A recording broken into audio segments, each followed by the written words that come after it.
Whatever the occasion, effortless elegance is right this way. Because Hilton brings you new ways to stay courtesy of the Nomad London. And it doesn't stop at award-winning dining in a space draped in velvet and illuminated by vintage chandeliers. No, this day goes beyond with unparalleled personalized service and attentive hospitality. Oh, and did we mention the Nomad London can be booked using your Hilton Honors points at Hilton.com? Hilton, for the stay. This episode is brought to you by Indeed. When your computer breaks, you don't wait for it to magically start working again. You fix the problem. So why wait to hire the people your company desperately needs? Use Indeed's sponsored jobs to hire top talent fast. And even better, you only pay for results. There's no need to wait. Speed up your hiring with a $75 sponsored job credit at Indeed.com/podcast. Terms and conditions apply.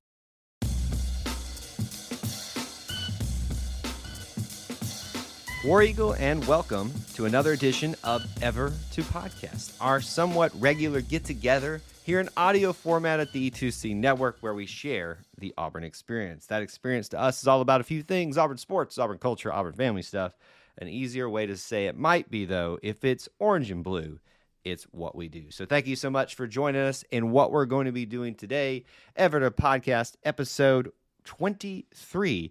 My name is Kyle as your host, and today's date is June 16th, 2025. As always, we want to catch you up on the latest Auburn news, discussions, topics, things that are at the top of my mind as well, all within the Auburn experience. Today, we're going to get into a variety of different things, kind of catch up about what happened while we were gone, a little bit of vacation time. Obviously, some big news in the track and field world.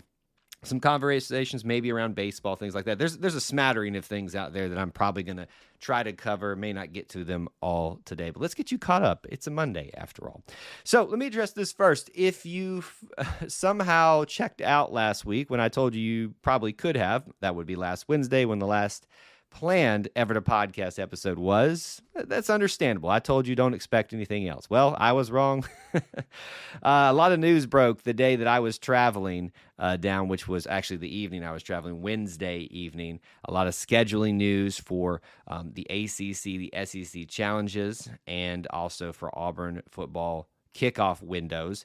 We have discussed those on a surprise Ever to Podcast episode. I see some of you hadn't caught it yet, so make sure you go back and listen to that. We did discuss some of those things as well on our main show, the Auburn Experience podcast, which is out today as well. That's episode 129. If you were here to hear me talk about those things, we have covered those in those two different formats. Thank you guys for your understanding. I had planned not to do one because I was supposed to be on vacation, but there was just so much juicy news that we had to at least do something for you guys, and I felt like I could squeeze that in from a parking lot in the middle of nowhere, trying to do that before I went to bed in the hotel on our travels. Okay, speaking of travels, where was I? Some of you have heard me talk about this in other formats. I went to Orlando to a little bit of magic down there for a little surprise family vacation.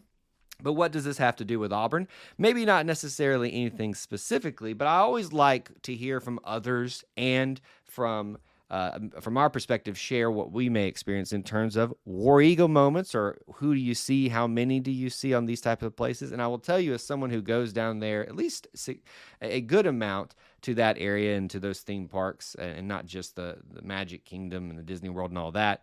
Last time I was there a few months ago, I did not see a whole lot of Auburn folks, at least that I could have missed them. I think I saw one person at like Universal that I tried to get a War Eagle moment with, but we just couldn't make it happen because there was a lot of people between us. This time saw a lot of that, saw a lot of cars, saw a lot of people wearing Auburn gear.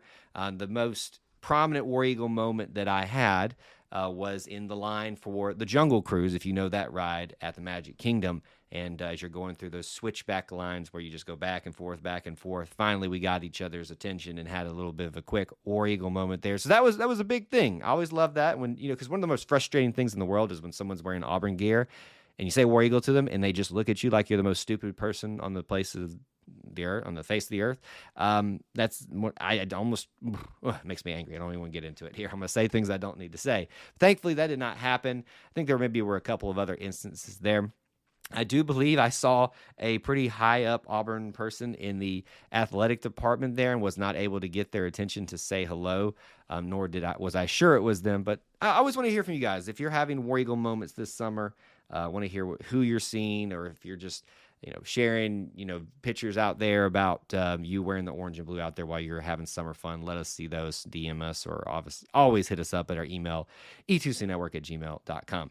This is going to be tertiarily related to Auburn because it's a little bit of a smaller topic that's not necessarily about Auburn to start with, and that's about Coastal Carolina. I'm taking you, yes, to the disappointment of losing the Super Regional to Coastal Carolina. Folks kind of took that as a big kind of upset, and yes, when you look at the 4 seed losing to the 13 seed at the home Super Regional, it is. Now, if you have the context of Coastal Carolina having previously won a recent World Series, the whole thing, and been a prominent program, it's not so bad. But let's just take a look at what's happening, folks. Coastal Carolina is 1 win, as I'm sitting here today, and if I've not missed anything, from being in the actual final game. They have made it all the way almost through the double elimination portion. I probably jinxed them now. But what do I say about this in terms of disappointments? Because we talked a little bit about that and how we all handled that as Auburn fans in big moments like this. Folks, sometimes you just run up against the hot team. And Auburn clearly did that in the Chanticleers because they've beaten everybody else thus far. They have won like 25, 26 games in a row at this point, and they are the hot team in the College World Series. So I say that not necessarily to dig the knife even further, but also to just remind you that sometimes it's just that it's not your time and it's their time, and it clearly looks like that's the Chanticleers' time right now. I'm not calling for us to cheer for them. I'm not saying that maybe you are. Maybe we had a good experience with most of their fans, so I don't have any harsh feelings other than sweeping us in our very first home Super Regional. But that's what's going on right now, something to keep in mind. We did update you guys on that surprise episode last week of the last few things that were happening on the weekend for Auburn sports and for the year, frankly. Track and field is now officially done. Over the weekend, while we were gone, they were competing. We updated you on a little bit of things that were happening on that last episode, but here we stand with it completed. Men's track and field, not as good as last year, but still pretty dang good. They got second place last year and missed it by 1 point of winning the national title on the men's side. They are in fourth place this year out of the many teams that are there.